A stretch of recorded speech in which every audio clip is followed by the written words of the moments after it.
Hello, everybody, and welcome to Nuestra Tabla Rasa. I only can say it when I don't think about it. Awesome. Welcome, Got it. everyone. Thank you all for coming. Thank you, Butterfly Readings. Thank you, Love for Foster Kids. Thank you, Christine Fryer. Thank you, Wish. Oh, you, Tristy, you're right there. You're welcome. Glad to be here. Thank you so much for coming. Absolutely. Thank you so much. And if you're watching this video and you have anything to comment later, if you're watching it later, comment. That's great. We appreciate comments. And if you're watching now, comment all you want because this might be either a volatile subject or a rabbit hole or probably all of the above and more. Subject I chose is the trouble with love because I got deeply thinking about the subject and it became really a rabbit hole for me because I was thinking about all the relationships that I had and at the beginning were so much passion and so much joy and much love, and then they just dissipated and end. And I thought to myself, well, how does love end? And then I just kind of pushed that aside. Then I thought to my birth of my son and how wonderful that was and how much I knew love then when my son was born. Then I got thinking now, like, but some parents beat their children, and how do you ever do that? Um, and then I got to thinking, I'm going to go on a little bit more of a rabbit hole where I've lost a few pets in the past couple of years, and one of them actually, the name of this my channel, Lucky, is actually for the cat who ran away to a neighbor's house Yeah. because during summer my wife liked to leave the door open, and he decided he kept going out, and I don't like cats to go outside, but that's not it's an argument we had for a while. But he decided he didn't want to live in our house. He wanted to live in their house. And they kept bringing him back because they're kind people. And I finally said to them, you know what? I love this cat with all my heart, but he's not happy with me. So you can keep him. And I visit him every so often. That's fine. But he's happy living in a street over. He can walk over to our house easily, no problem. And he's the only pet I've actually ever given away. But I'm because we lost a few pets, I'm looking about replacing them. That's a terrible thing to say, but I thought to myself, how would anyone, I can understand when a certain person dies, passes away, the pets have to be rehomed. And then you financial problems, fine. But there are so many pets where people just don't want them anymore. And to me, I could never understand that. And so I've gotten deep and deep in love and what is my definition of love, and I just don't know because I become to the point where love became amorphous. Yes, Scotty boy, love cat with noodles. Yeah, that it is funny. My wife is Asian, and one of her jokes is that one of my mother's boyfriend used to say, "You got to watch out for the dogs. Your wife's gonna eat my dog," and she was says, "No, no, no. We only eat dogs with black tongues." And it's just a joke she had. But again, um, Mhm. long story short, I'm not sure what love, and I do love the idea. Oh, I love. There I go again. The Greeks. The Greeks had like 7 terms for love. Agape love, we know about that selfishness, unconditional, universal love, which is compassion. That's great. Eros, which is passionate, romantic. That's desire, lust. Uh, Fatia, which is deep friendship, brotherly love. What is Scotty Boy doing now? I don't know. There's storage, which is familiar love, which is between parents and children. Ludus, playful flirtatious, flirtatious love. Uncommitted love. Pragma, which is enduring, long-lasting love, which is probably at a marriage, the long hauls. And Fatuya, which is self-love, which is the love for self. Um, so I've gone on a long, different tangent, and I was going to do this at the end, but for some reason I did it at the beginning. So Trista, how do you define love? But not you can do it as quickly as possible, maybe in a sentence or two, because I know it's hard to define something that I have trouble defining. S- well, let's see.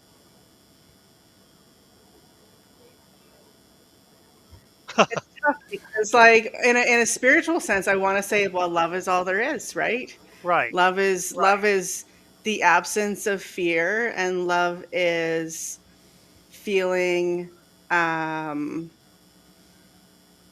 an attraction, perhaps, which could mean a lot of different things, but an attraction in some way. But then also, like, I mean, there's also the the love when you have to love from afar, right? Which is less of a of that and more of hmm, I don't know. Well, with that, you say, but is that love or is that more of a compassion kind of thing? Is But isn't compassion and love very, very much, at least in well, the I, same kind of but category? I think compassion is a type of love. a compassion more of a well-defined love, because I believe English has ruined the word love, because at least the Greeks had 7 words, and sometimes 4 or 5, depending on which definition you go. Greek is a tough language. I'm reading through that, and Latin was another issue. But again, is it Issue. better to go with compassion? What is Scotty doing now? You know, we have someone that's fluent in Greek in our chat right now. So if you Oh have yeah. any questions about it, Well, no, but that goes into, I'm the Greek is not the problem as much as I think English has ruined the term love, because it gives us one word when To lust and mean a whole compassion bunch. Yeah. and um, familial self-love. We don't have a word for self-love. Greeks do. We don't have hmm, a word for flirtatious love. The Greeks do. We have lust, but lust is kind of a negative connotation part of the love. So it's hard. Well, to me, compassion is easy, because if I want to truly express the love, that the real word love that we really want to focus on, I think compassion for me is the only thing, because love for self is such a universal thing, but compassion for self is, I think, more powerful. hmm. Um, how do you think about that, Mm. Victor? Because So you want me to differentiate between love and compassion? I want you to define what in your mind love would be, and is compassion a better term, or do you think love is fine as it is in English language? I think love stands on its own. I think it stands on its own because I've intentionally incorporated love, the word love. Go back a couple years ago prior to Truthwave, I was working on a project and it had love in the title. And I thought, isn't it going to be so great that people are going to, instead of every time they interact with me, they're going to be saying love. Anytime they say the name of my channel or the name of my brand, they're going to be saying love. And just the frequency of that word. And see, we're getting into frequency now, which is cool. But that word love operates at a specific frequency. Have you ever had anyone tell you that they love you? And how does that feel, you see? So when you feel it, you see, so when you feel it, I think love comes in a lot of different flavors. I think it comes in a lot of different frequencies because our agape love for one another operates at one specific frequency. But then your romantic love is probably going to be a little bit dialed up. It's going to be dialed up in the romantic department and some of those in the eros department, to your Greek term, and in the lust department is probably going to get turned up there. But I think lust is healthy if it is from the heart. That's why I think it's healthy. Not if it's not coming from your libido, if it's not coming from your loin, your glands. Let's say it that way. The glands, glandular love. There, see, you have another definition right there. So, if it doesn't come from that, and you actually have a wonderful, it's like you have that spiritual connection with someone, and then that turns the dial up even more. And I'm talking about like a deep, not just a wonderful love for someone. I'm talking about that deep spiritual connection. And then you could even say, well, it's somebody's, oh, it's my twin flame. That's what I'm talking about. And I'm not exactly sure I believe in the whole twin flame thing, but I believe in the energy of the twin flame alignment in a sense. Not exactly about all the other ancillary stuff that comes with it. That only happens so many times and this and that. But I think the energy that's involved in it is tremendous. See, I come from a very weird life, so to me, word love is not the word that you see as love. I see it as a word used for obligation. That well, I love you, so you have to return this thing. That kind of thing. Where, like I went back to, I love my son when he was born. That energy, and I could never see punishing my son physically. That's a normal thing through most of history, where parents would beat their children, and I have no. How could someone beat someone where that you love, right? Oh, and so it's I beat you because I love you and want to make you have a great life sort of thing. To me, that's foreign. It is. Yeah, It is. It is that's well, so that's difficult. I don't believe in that. I'm not going Right. to beat my But kid. I think that people who think that way, though, come from families that thought that way, and that it's all just down the chain, and every generation does the same thing because that's what they think is love, because that's what they were shown when they were being told that they were loved. It's just like how little kids are, a little boy hits a little girl and it's like, oh, he has a crush on you. Well, what kind of messed up idea of a crush is that? What are you telling this child, both of the children for that matter? And it's a problem. And then I back to like corporal punishment. If that's how love is shown in that family, and we might look at it and go, that's messed up and that's not love, and we're pretty much right. But I mean, I think there's different Hmm. caveats in how it's not that you're not feeling it from that person in that love sense, but I think it's the other things that are going along with it that end up messing it up in your mind, in your brain, and then in your actions. see. That's my two Yeah. cents. No, no, no. Hmm. I agree. You're spot on. And Millie, how are you? Great. I'm taking all this in and it's good. I'm glad that I'm last. I Yeah. didn't want. I knew you were gonna have some. You before the show. You said you were gonna have a little trouble, and I wanted to give you a chance. And I'm not gonna force you on this because I think this is for me.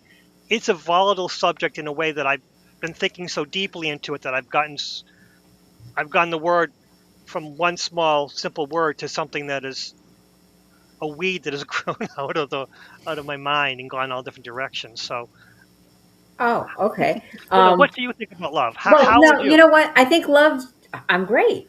I'm not doing well. I think that love just is. And I think that it can definitely snowball and there's different degrees of love. I think the healthiest form of love that I've known is the love of my children, or for my children and that relationship, because that right there, I mean, yeah, you love your parents and everything else, but I think that when you, and I don't want to even say especially for a mother, but just when you have a child, it just changes everything. I mean, I'll move mountains for them. I don't care if I'm like half dead, I'll still find a way to get that done. And so, like, that's, I think, the healthiest form of love. And yet, to some degree, in this journey, I've learned that there are problems with not putting yourself first because, right, if you don't put your mask on first, then you can't help those that are dependent on you. And I'm definitely for sure guilty of not doing that. So, and hence when I got sick and everything, I wasn't taking care of myself and or I needed to recuperate. But love is, I think that love is love, right? So you just love, and yeah, there's different degrees of love, and then there's, maybe like, maybe I don't like you so much, but I don't feel any other way, but it's just like, well, you're not somebody I like so much. What But about really like? You can really like someone. you can really like somebody. Yeah, you can. And it's like, oh man, I'd like to be in their company. I'd like to exchange with them. I like to hang out with them. I like the way they make me feel. You can like all of those things, you know? And then, so it's, and that would be one of those degrees, right? So I don't know all the, was it 7 or 14 terms Seven. of It's seven, but again, it's I was looking through someone who was translating ancient Greek, and I was getting an idea of breaking it down and what it means versus English, and it got to a rabbit hole. And then I got into Latin too, and then I went to Norse, and I said, you know what, no more, I'm not doing this anymore. Yeah, well, I think it was their attempt, or maybe they did define the different levels of love, and on top of all of that, I think that also having recognized how maybe sometimes I engaged in toxic love by not loving myself first, that you can only love someone to the degree that you know love and know how to love yourself, and Oh boy, that's a good one. that's that's something that's new in a sense, and and true, I believe. Yeah, you've hit a really good point because I have sacrificed myself most of my life, and I have to me that was a joy in not realizing it's wrong. It took me a Exactly. long time to realize that. When for my son, that's fine, but when it comes to other people, I needed to pull back a long time ago. And but again, it's a lesson learned sort of thing. But yeah, I do know. Hearing someone say "I love you" meant nothing because it was fool me once, shame on you. Fool me twice, shame on me. And I lived on that. So someone who said, "No, no, I love you," and this on and on, I'm like, yeah. And I would smile knowing full well that I can't trust this person.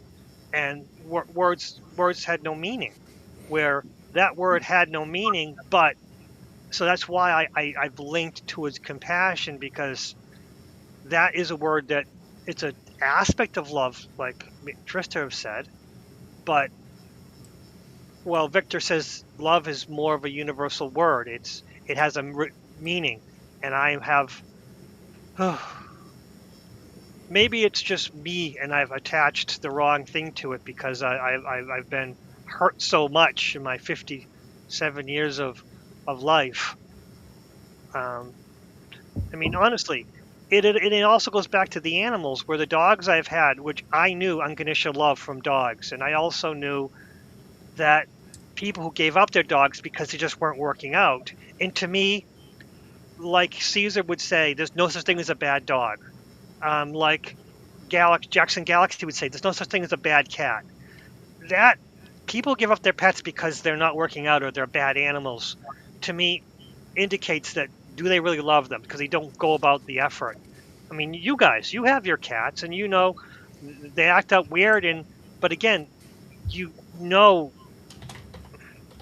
I mean, what would it take for you to give up your cats, Victor? What would it Oh take for you man, to give up your cat? to give up my cat, to Yes, give up you have three of Nub, them. Yeah, I mean, there's nothing. I wouldn't give him up. and to me, that's my mindset. Trista, what would take you to give up your cat? Yeah, there's just no way. Right. No way.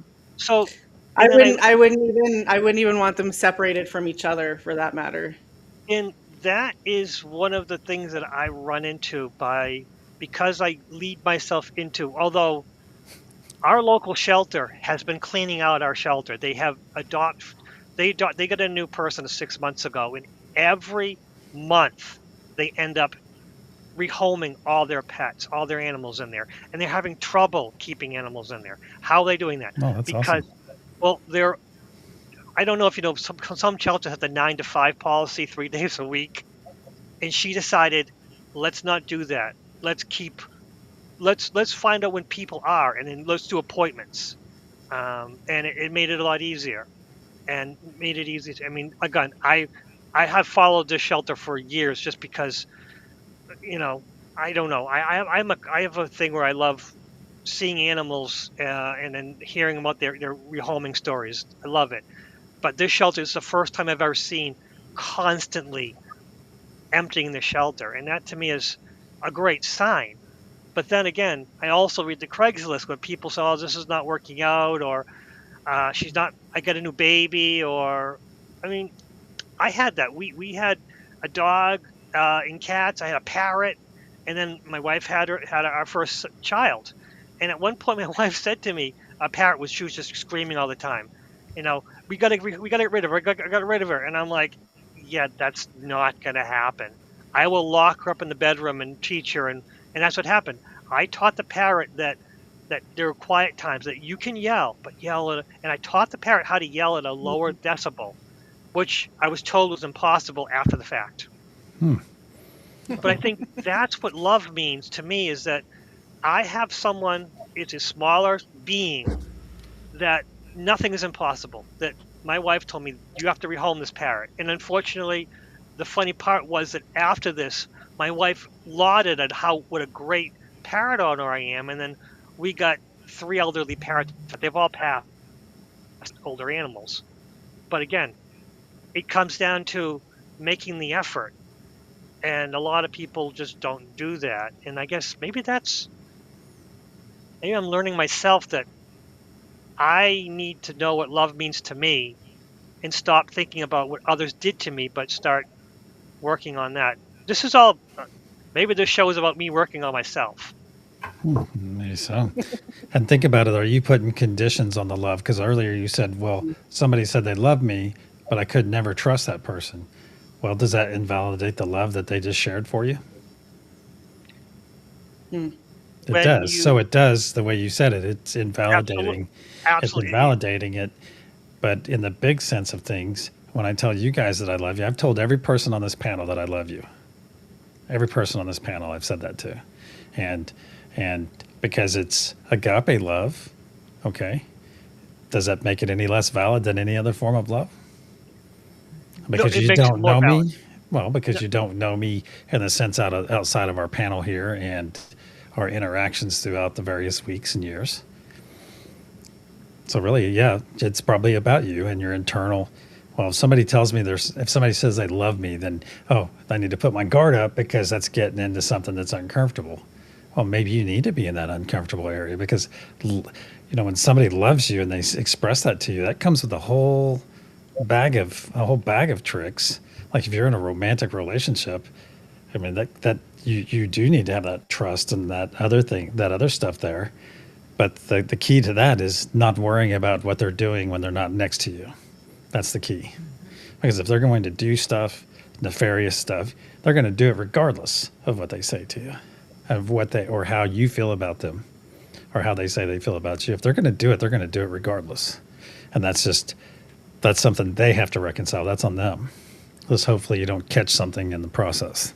Well, that actually is a funny story where that has happened in my life, but they indicated the jealousy first, where I let them do whatever they wanted and I trusted them, and they were always jealous of what I was doing, want to know what I was up to. And then I realized later that someone admitted to me, like, yeah, she's dating other people. Do you know about this?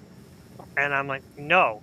And I guess that's one of my freedoms, that I've learned to read people pretty well now after the fact, when I trust everyone unconditionally until they prove me wrong. And then again, when someone's jealous, you got to turn to them and go, wait, are they mirroring their own feelings? So that's another thing where I also think too much. So that might be another thing where I'm so much in my own head, I miss some of the signs till later. But yeah, I trust it. Yes, I've trusted all my past relationships to a fault. That's true, and that probably another reason why I have a problem with love, where I trusted so much, and then I was wrong, and I got betrayed, and it built that barrier around. But again, I don't apply my past mistakes with relationships to my wife because, again, I trust her unconditionally. Also, she's also kind of a clean slate where she just says what's on her head. Period. That's the one thing on my wife. She just says what's on her head. Doesn't matter. which there's no games, which makes it a lot easier for some people. Some people like to hint. My wife doesn't do that at all. Well, can I ask you a question, Lucky, concerning love? Well, this Yeah, kind of absolutely. goes out to the whole panel and chat. Have you noticed since you've been on your spiritual journey that it's easier for you to love people unconditionally? Since Yes. you've grown in your spiritual knowledge and everything. Okay, so that's a yes from Lucky. Trista, Millie? I don't think it's ever been that hard for me, honestly. Oh, okay. But I you've kind kind of of been in default that tune. way. You've kind of been in tune with Yeah, yourself, your gifts, your whole life, though, right? yeah, yeah. Yeah. Okay. Millie? I think I'm like Trista, like that there's always been love. Yeah, there's been some people that are like, I don't like you so much. But it hasn't it's changed somewhat, but not a lot. Well, I wasn't one of those people that were born with my gifts. Mine came at a later age. So I can distinctly see and feel my evolution and the whole process. Hence my question. Let's see what's chat saying.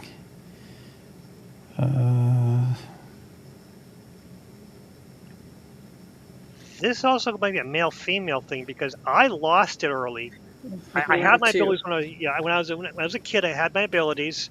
Then I lost it for a while, and I didn't know how to read anyone. And then later, I relearned that. And that's one of the things about trusting unconditionally is I can read people. I know it's not a great thing. I shouldn't be, but again, if you can feel someone's energy and know that they're genuine, that's it. I can feel. Someone says something, oh, that's nothing. Me developing my abilities, I know when someone's lying, but I only know it face to face. This computer stuff, I mean, I can see you, but I can't feel you. But face to face, if someone says something to me, I know they're lying to themselves or to me, and I don't push them on it. I'm just like, okay, I've got to pay attention. There might be more to this, and then let it go. Because again, unconditional love is one of the things where you can learn something, not use it against them, but use it as just a note in the board, a pin in the board, just in case. Okay, maybe I might have to use it, not use it against them, but this might be helpful later at a time, or it may never come up again. But or maybe I'm just a psychopath and reads everyone that I meet. Well, I think some of that too. Do you do that intentionally, or do you just glean from them? Do you just get a snapshot from them when you meet a new person? It's automatic. It's Okay. Okay. it's everyone. It's not new. It's everyone at all times when someone says something. Because I'm also a sounding board where people will come to me with their hopes and dreams and problems, and I'll just sit there listening, let them go, and realizing I don't. That's another thing. Is a lot of times when people come to you with their problems, they're not coming for a solution. They're coming to vent, and the best thing you can do is just reply back to what they said, because usually they give the answer to you. You just have to give it back to them, which just makes life a lot easier. Which is also probably, if I had known this a long time ago in my teens, my life would be a lot easier, probably, but I wouldn't be who I am. So, but love is still a tough thing, and that's why I need to put compassion on it and romance and separate it out. But maybe that's my obligation, my burden. I have a question for you. I actually had these notes from, I spoke about it with some people kind of along this topic, I don't know, last year sometime. I still had my notes, and I have some of these types of love. Xenia, not Xena, but Xenia, apparently is Greek for love, hospitality or giving love to strangers. And then there is, of course, eros. You said eros, right? That's sexual love. Yes. Philia or Philia. philia. Yep. That's the brotherly, right? Yep. Okay. And then storge. Yep. That's devoted love. Then pragma, mature love. Okay. Ludus. Then you have ludus, playful love. Yes. Okay. Yep. How about Yep. mania? Mania. Obsessive love. Ooh, I didn't think about that. I didn't think about that aspect of it. That is one of my notes was back to, we separate love and fear. We think that love is the opposite of fear, which I don't think so. I think they're two different things that exist independently. That you have a range of love, you have a range of fear, because obsession. What is obsession? Fear of losing somebody. That I was kind of thinking thing. about it That's more. right. And I was thinking of that's more in the stalker sense too. Well, that's what a stalker would be, obsession.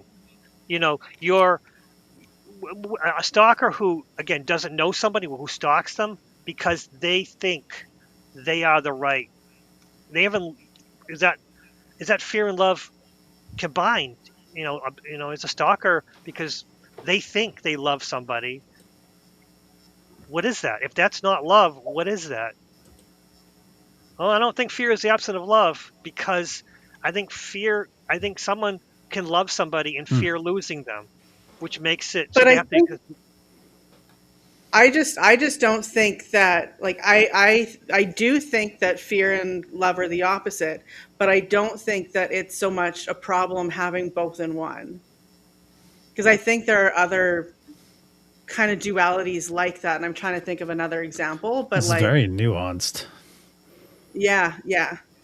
Hmm. And most, like, it's almost like, okay, so instead of thinking of it like fear and love are separate things, think of it as though everything that you feel or experience can come from one of those two places.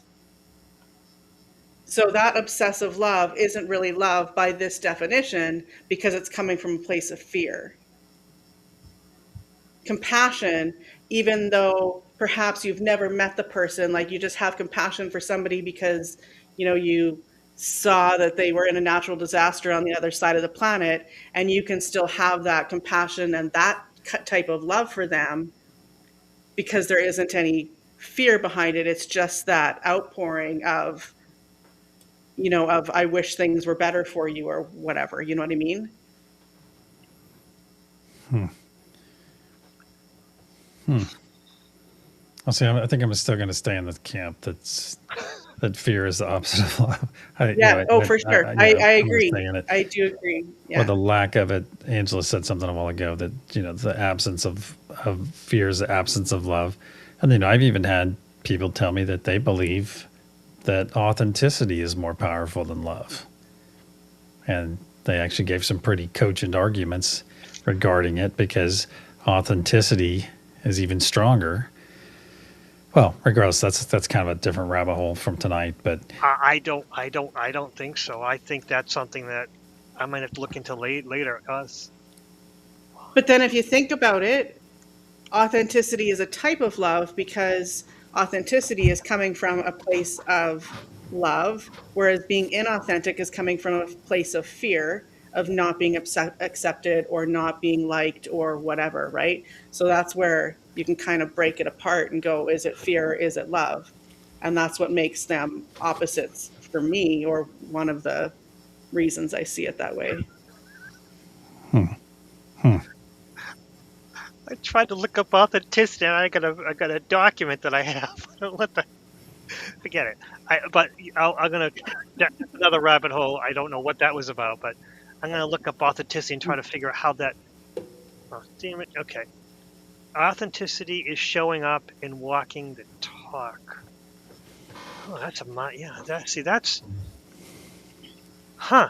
That's huh. I never thought of that, authenticity being an aspect of love, because that's truth. Well, actually, authenticity is truth Mhm. and love together. Hey, I'm gonna write that down. Authenticity is truth and love together. That is important. But you're still saying that fear and love are two different things. Opposite sides of the same line. I never even Yeah. thought of fear when I thought of love. But then when you said it about obsession, it made complete sense because that's like a fear of being abandoned, or Mhm. losing someone. So yeah, but I never even equated fear in with love. So Well, isn't that what jealousy is? Isn't that what jealousy is? fear of losing the love. Or is I, jealousy more around ego? Because how could they do that to me? How are they? might Why are they? depend. Or they're sharing their love that they should be sharing with me. To your point, Lucky, sharing Mm. their love with someone else, or is that just a tension? That's a great Or Ooh. point. is it feeling inadequate in some way? So then you're jealous that there might be someone else out there that is more adequate. Or better. That's another thing. Hmm. I think Yeah. jealousy comes I from think you, Yeah, and insecurity, right. I think it's but different for Jealousy. probably every person, Yeah. or the motivations can come from different places. And Karen makes a good point too. You guys can all see that on the screen. Hmm. Semantics. Yeah, yeah. And that comes back to what I said initially is there's a lot of levels. I think there's a lot of I said frequency earlier, but there's a lot of levels of love out there because you guys all been to our sessions. And when we send that familial love out, do you guys actually notice? Do you feel the difference between the familial love that gets sent out? That's all of us. And then we reach that, hit that love node, and the energy is typically stronger. I feel it stronger, and it feels different. It's still, it's still love. Still love. and that's You know, something. Well, just one quick thing with me is that I took a while to learn self love. And honestly, in our meditations, the daily meditations, I find self love the best part of the whole thing. That's, but again, like Karen has said, maybe it's semantics where I am what I get most out of something might be different with someone else. It doesn't make it wrong. It's just I'm looking at a different perspective than everyone else. But again, I'm here to learn. That's it. I'm here to learn and better myself. And maybe I've fallen, and I'm trying to get myself back in a different direction. What were you saying, Trista? maybe the types of love that come with conditions like Oh, infatuation and obsession and all of those kinds of things that aren't um, that are conditional. Maybe those are just kind of practice for us. And maybe if we did spend more time in self love and really learning that experientially, then those kinds of loves would be less damaging, perhaps, for lack of a better word, or less hurtful, because we could move on from that a lot more easily. I think as we grow, right? Like those are more like, well, infatuation especially is kind of like a younger thing, and maybe obsession is more like the older version of that, right? But hmm, I think that that's a those tough are almost like it's almost like we're practicing. And if we practiced on us instead and on ourselves, that we'd be a lot better off entirely. one. That's yeah, yeah, right. Infatuation is child. Um, that's what happens. You don't know the whole. Yeah, infatuation. You know the whole story. You don't know exactly, but you're in love with. Actually, it's you're in love with the mask that you put on somebody. That's infatuation is. Hmm. This is good for me, Minna. This is awesome. Hmm. Mhm.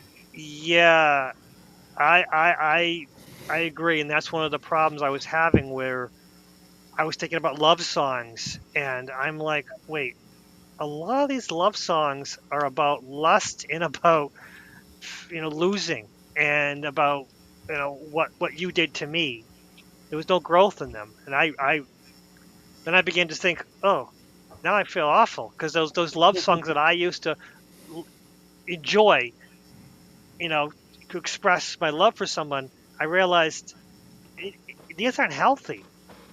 And this is literature. This is art. This is expression of creativity. Oof. In The one. high in sorry, No, go go go ahead, please. finish your Yeah, thought. I don't know. Yeah, go ahead. In I want to say like probably grade 7 or 8. I don't know. Whenever like everything I do it for you was popular, whatever year that was. Because I remember we had an assignment that our teacher had us do, where we each had to choose a song that showed an unhealthy version of love. And I think Ooh. that is just an absolutely brilliant project to have a teenager do. And one of the songs that, like, because we couldn't go over them all, of course, but the one that the teacher chose to discuss was Everything I Do. How, like, dying for someone, no, that's not a thing that is a good thing to be thinking. That's a good one because in high school, when I was in the middle of my, you know, hormonal throes, we read Romeo and Juliet. What a terrible thing it is today. We did that too, different class. But what was the lesson in that? You're right. You're right. You're right. So Yeah. that's one of the things is that what are we doing to our children? My goodness.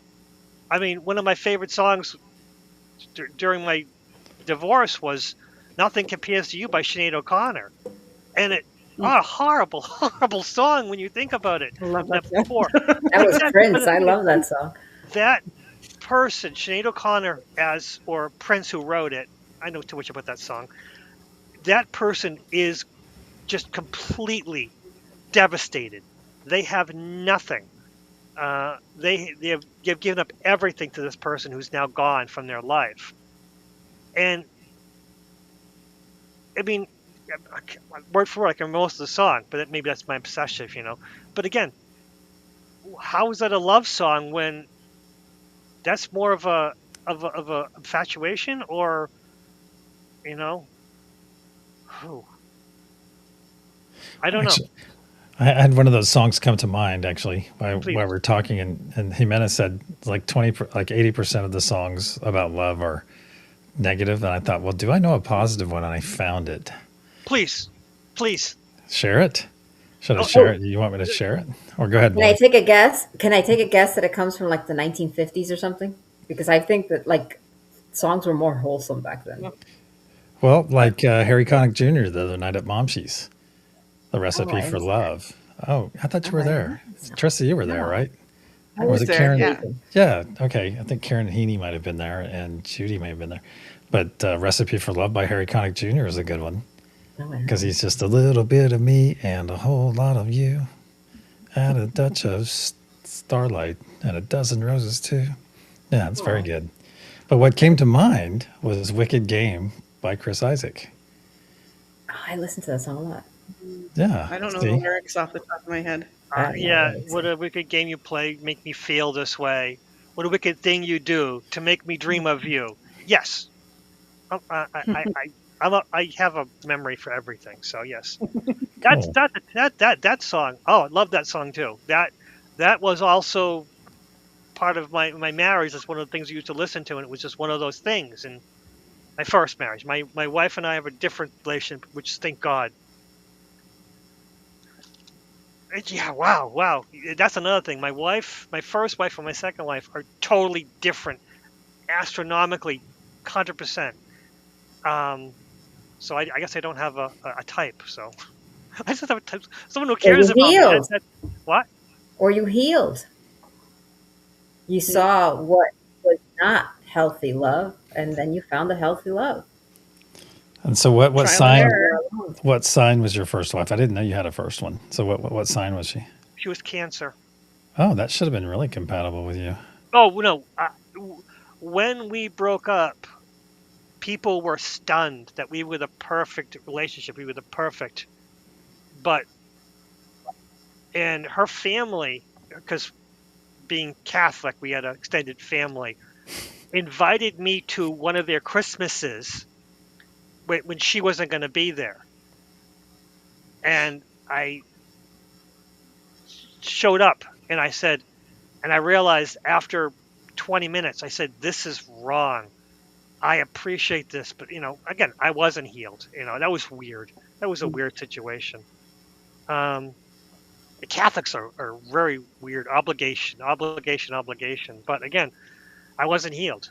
But I was a good person. And yeah, no, yeah, it was. She decided to date while we were married. That was a problem. I found a problem with that. Yeah. Um, Yeah. Is your new wife a Sagittarius? No, my wife was Scorpio. Okay. Yeah, Because you said she was blunt. So yeah. Well, all of my relationships were water signs without ever asking. It's just one of those things. And the worst relationships I've ever had were other Pisces. Not Hmm. because we weren't good people, but because we were batshit crazy, where we just couldn't function. We were just so obsessive and crazy, and yeah, let's do this. I don't know, like toddlers. Two Pisces together can be like two toddlers. I wouldn't know, brother. oh.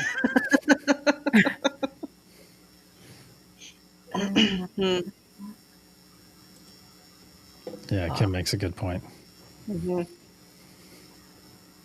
Oh, Scotty's never been married. I didn't realize that. Well, it's hard to be married when you don't wear pants. Hmm. Well, you would think that that might actually help getting married.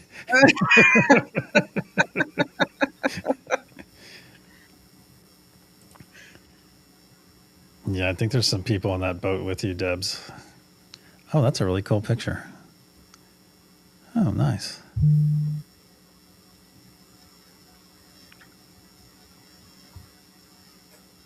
Yeah, it's that. Yeah, that was the first divorce. Was a weird situation entirely. It was an easy divorce, that's for sure. Um, but um, we yeah we had that was weird. We had common pets and everything, and it's just everything separated. It was easy. It was an easy divorce, which is weird. Can we talk about Deb's comment right here about needing a stinking piece of paper? I think the piece of paper a lot of times just so you can pay taxes appropriately, and Yeah, that's that's a travesty because I think marriage is really in your heart. It really is in your heart. Because you could be, we probably all know couples have been together for 30, 40 years and they're not married, but they have the best relationship ever.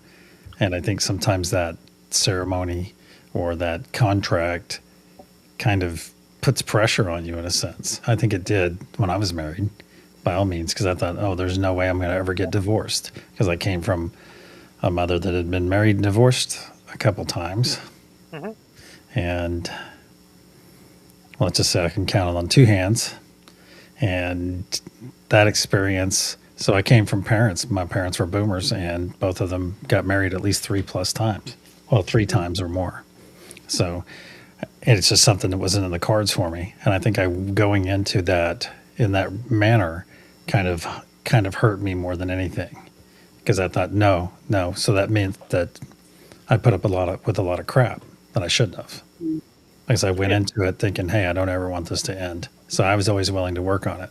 But you got to have two people, as all of you know, everyone in chat knows. You have to have two people working towards the same goal. And despite love being there, it gets other things get in the way. How about took me 22 years to get married.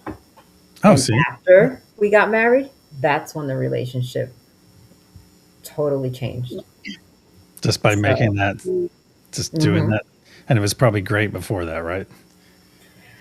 I mean, it was a relationship. It was really good. And getting married changed it to not even a resemblance of what it was before. it is. Yeah, the marriage situation, the ceremony and the obligation, and getting everything together, and even in the honeymoon. Oh, What a we mess. did something completely different. So it was just Well, my second marriage was very much an easier thing. It was a very small ceremony, uh, everything tiny, tiny, tiny, and it worked out so much better. The first one was a mess, so much expensive. I mean, I was paying that off for years afterwards. That sucked. yeah, no, I never believed in that. We won a contest. So it was free. Did you get married in Las Vegas at Elvis Chapel? That No, could be a whole episode. that could be a whole. Yeah. Did you get married in Las Vegas? We'll save that. I did not get married in Vegas. Hey, has anyone here gotten married in Vegas? from Me. chat. You got married. Okay, so Trista is getting married in Vegas. Hey, be sure to invite all of us if Vegas still exists. If they turn it, Laura got married in Vegas. she did. How fun! Was it at Elvis Chapel? Oh, that would be fun. Could you imagine getting married by Elvis? They even have those drive-through ones as well. Hey, Kelly. Okay. Karen wrote something Kelly. interesting. My husband threatened to leave me if I didn't go through with the marriage, so I knew the day I married him there would be a divorce. Hmm. Wow, that's there's a lot to unpack with that one because if Hmm. someone threatens to leave you if you don't marry them, why? Why do they need that attachment, that piece of paper? There's a whole what is wrong with Hmm. that person? They need that obligation, that attachment, that Control. yeah, that's exactly what this is Yeah. control thing. Yeah. Then I volunteered to marry him and Clint if they ever decide to tie the knot. You did? Are you ordained? No, but I can get that piece of paper off the internet. Yeah, Okay, yeah, I was going to say a lot of people can. Okay, good. yeah, Yay. it's If they hopefully, I would rather do the big ceremony, not necessarily the legal one. They can go do whatever legally, but I'd rather do the one where all of us come to it. Meet in Yeah. a really cool place and have an Hot air. amazing time. Yeah, and celebrate our two beautiful friends. That'd be so cool. It would be. It would be. interesting. But to the point of our discussion tonight, the trouble of love. I don't really look at love as being trouble. I just don't look at it that way. Well, And it becomes a definition, which yeah, I have defined all over the place. And I think Trista pointed out someone else. I think Karen said it, or it was Azima. So I don't know who said it, but it's it's all personal. It's all personal definitions, perspective, what you bring to it. Oh, that's it. The word love is what you bring to it. hmm, That's what it Hmm. is. That's all this is. Is love is what you bring to it. Hmm.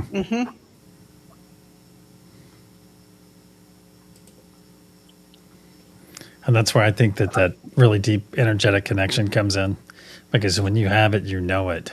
When you have that deep energetic connection, you know it, and so do they. And I think that's the part where it's sustaining it, is keeping that in mind. If you can stay in that state of always enjoying your partner. And then I've heard people, even people we know, even I know two of you know this person, but was on their channel one day saying, no, there people together always fight. And I was like, "Pfft, I don't ever fight. I don't ever I don't ever argue and fight and get stupid and ugly with each other. That's just not my way. It's not the way I roll."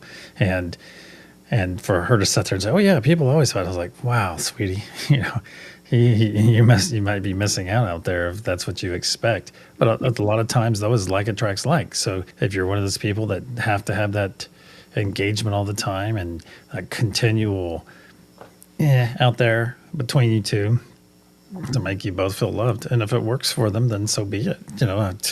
Who am I to argue about it? But I am not one of those people that believe you have to have conflict all the time. Oh, well, you can't be happy all the time. Bullshit. Bullshit. But Use even when it's not necessarily happy, like, because I had a 2.5 year relationship that the first 6 months was okay, and then it was like, okay, I don't want this anymore. And as soon as I decided to end it was when he was diagnosed with a mental illness, and then I was like, okay, well, I can't just leave him high and dry. And I spent 2.5 years or another 2 years in a relationship where I wasn't happy, but we still didn't yell at each other. There were issues up and down, but there was no anger, there was nothing like that, even without that real romantic love. I cared about him. I wanted the best for him, and that's why I stayed as long as I did, because I didn't want him to like end up living on the street or whatever. It's like, get on your feet and go. So but it it was took a long time. it's not kind of agape, a deep agape love, but guess Yeah, what? Neither of you were the worse for it. You still got to yeah, express love for one another, even though it yeah, wasn't exactly throw down clothes stripping, yeah, clothing stripping love, but still, it's still something. It's still a relationship. yeah. Yeah. But there's also more to that because my wife loves to argue. That's one of the things she loves to argue. And me, I just yeah, fine, I'll argue, but then it means nothing. And that's I think this is something about a little bit of conflict, but again, having someone who just doesn't there's no burden to it. There's a difference there. So I don't know. I mean, someone who likes no wish always needs conflict, but sometimes I don't know. That's a tough one. He gets a little rush. I think it might be a Scorpio thing too. I was married to a Scorpio. Yeah, they can be like Yeah, that. But I but think even when we fought, it was just kind of like, yeah, yeah. yeah, it's the conflict, but I'm a Pisces and I just don't care. But okay, we'll continue this, and then up you win, and that's one of the. I think that's the worst thing about me is like, okay, at what point do I say that she won when I really, so she knows that I just don't want to have this document anymore. But again, I think that's the thing. I don't think relationships need arguments, but some people like I don't know. Well, I won't That's say any specific time, signs like Leos or anything. I won't point out Leos in that regard, oh but God. because the only person I ever dated that really had to, well, actually, oddly enough, the Leos and the Libras that I dated were always like that, wanted to have this conflict all the time. Uh, Libras, really? yeah, yeah, I think it depends though, because yeah, like look sure. at Millie and I, right? And there's just so much else going on in an astrological chart as well. And in Oh, sure, sure. But you do those correlations after you've been on this planet or disk or whatever you want to call it, whatever we live on. We'll go with planet for tonight. But you start looking back at the one or two relationships you've ever had. In my case, you start looking back at the specific signs, and well, that one was great, but then what was their sign? Oh, that one was just rough. And what was it? And then of course you can look at the medicine involved as well, because I think it's always an exchange. and how well adjusted a person is definitely will affect how their sign is expressed through them as well. Hey, I'm discussing. Ah. See, I once heard someone say that you should date your rising sign. And I thought that was interesting. I was like, really? I was like, I wonder how that would go. But I looked back and I've dated mostly water signs, which is really quite Hmm. weird. Because I was like, really? I didn't realize that. But yeah, Yeah, but your rising is Sagittarius. So that means I would have to go for a Sag, like a fiery sign. well, I've had some pretty good in my limited experience with a Sagittarius. Well, they were a cusper. They were a cusper though. Mm. Huh. Yeah, no, I don't think I know any Sag men. Is anyone here Sag? I don't think I one Sag I've person always I gotten think I've along. met. I think there's only one Sagittarius that I didn't get along with, and I mean, she was my boss, so that was a long time ago. And she wasn't very well adjusted either. I'm not But every bashing other one, Scorpios. And he was a double Scorpio. No. It was, like I said, it was great till it wasn't. So don't worry, Judy. We love you. Yeah, I think you have a good point. Angela says the healed Leo is different than the unhealed, mhm. and I think probably That's my true of every sign. experience. Oh yeah, I guess so. Yeah, Yeah. yeah, yeah. Which I kind of said. I didn't say healed, but yeah, adjusted, I think, is the word I used, or Yeah. well adjusted.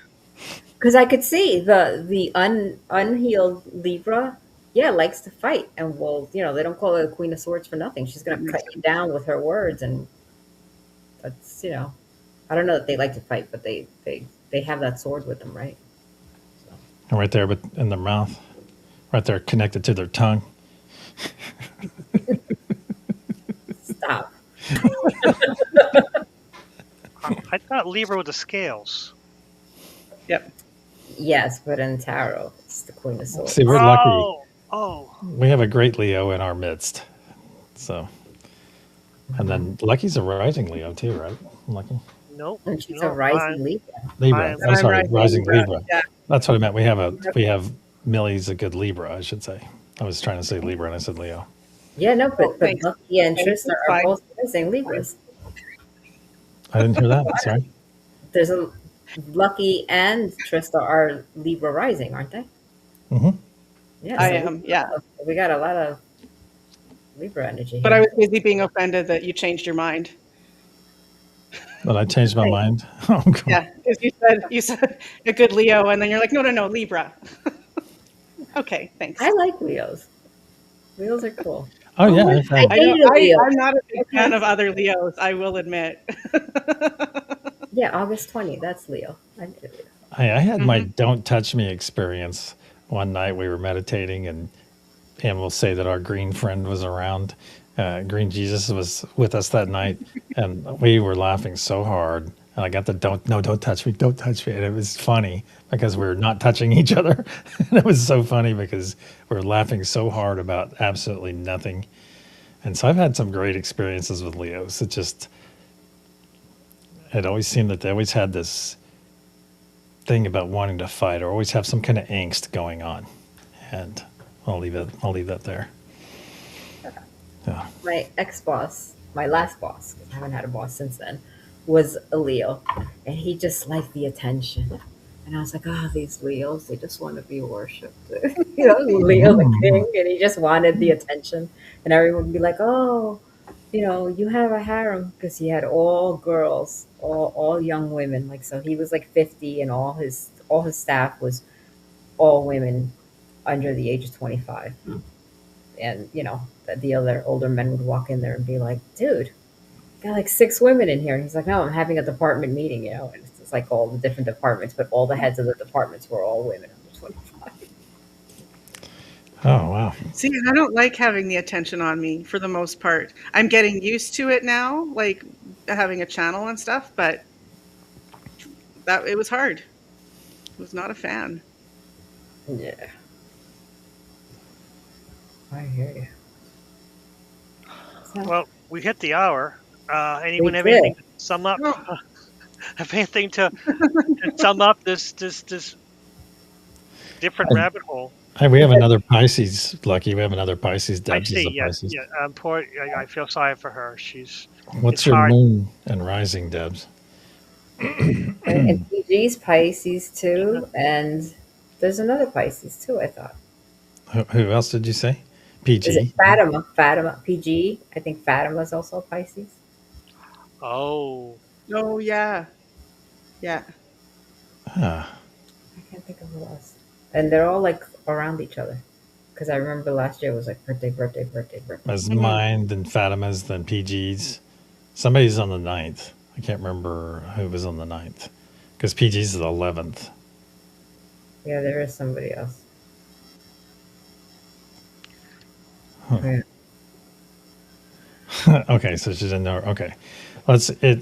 You have plenty of people. If you're ever curious to know your moon and rising, Debs, I bet there's 15 people in this chat right now that could tell you what it is just by knowing your birthday.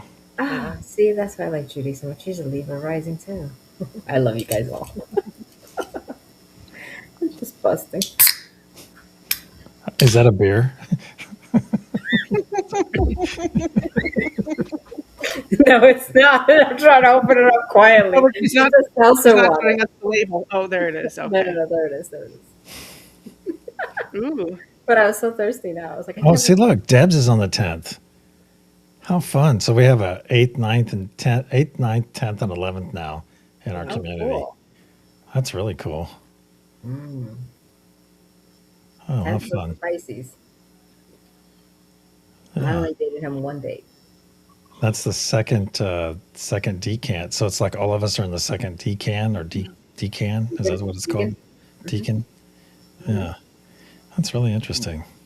Oh, Deb's a life path 22. I'm a 33. High five. Oh, so you guys are the rare ones, right? The power life path. Yeah, like the master numbers or whatever. Oh. You know, Linda has an ex-boyfriend, Pisces, that who shares a David birthday with me. That's why she says what she says. She says, "Grr." Oh, Linda's a 33 too. I love it. Fun. Fun. Sorry, we've kind of gotten to the zodiac Oh, yes. stuff. Lucky. We have to do one of those. No. I was just going to say the trouble with love is that I don't think I've learned anything more about love right now. Other than it's really confusing, right? No, Well, it's kind of, I think it was what you bring to it. That's the thing about trouble. Love is what you bring to it. So Mm-hmm.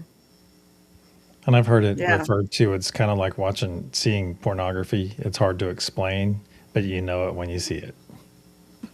That's a super interesting analogy. Well, That's great. I can't. that's just what I heard. It's not like my saying or anything. Like it, this might be now. Oh my god. Oh. all right. So that's a great note to end the show on. Yeah, have we beat Excellent. love into pornography enough? I guess. It's love, not lust. Well, love is a wide term. We defined it as it's encroaching. It's what is it? It's encompassing. Love is an It is. encompassing Encroaching? word. There's multiple levels of it, and how you define it, what you define it is what you define it. You know, you decide which love is right for you, and then try to be the best love. Try to have the best love that you can. I guess that's the best. I I like guess that. that's it. Ugh, Love I is just thought simple. of something. Love is kind. please, Yes.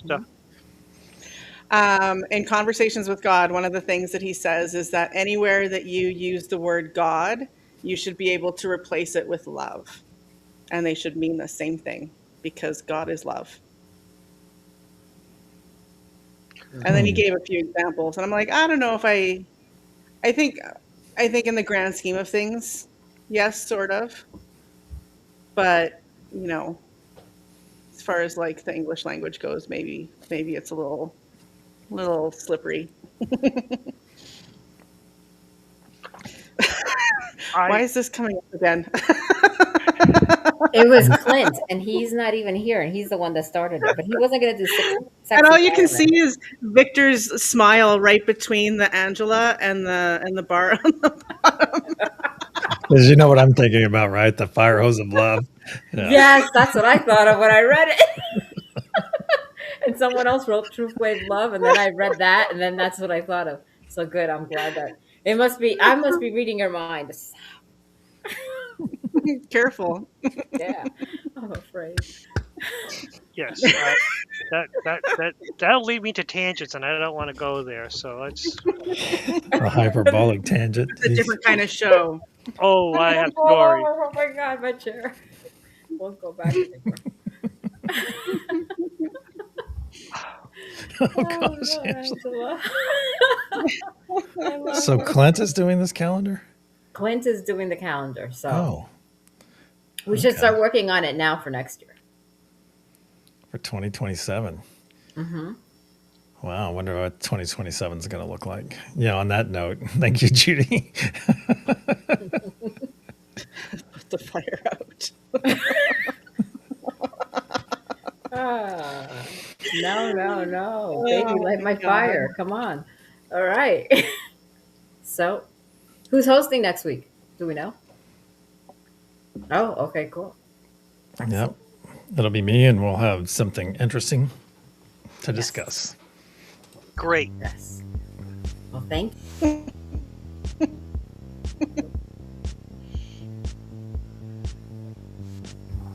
Love you. You want to take us out, Lucky? I just Oh. turned on the. Good night. Good night. Have a wonderful I, night. I thought we were off the air. I Oh my God, no.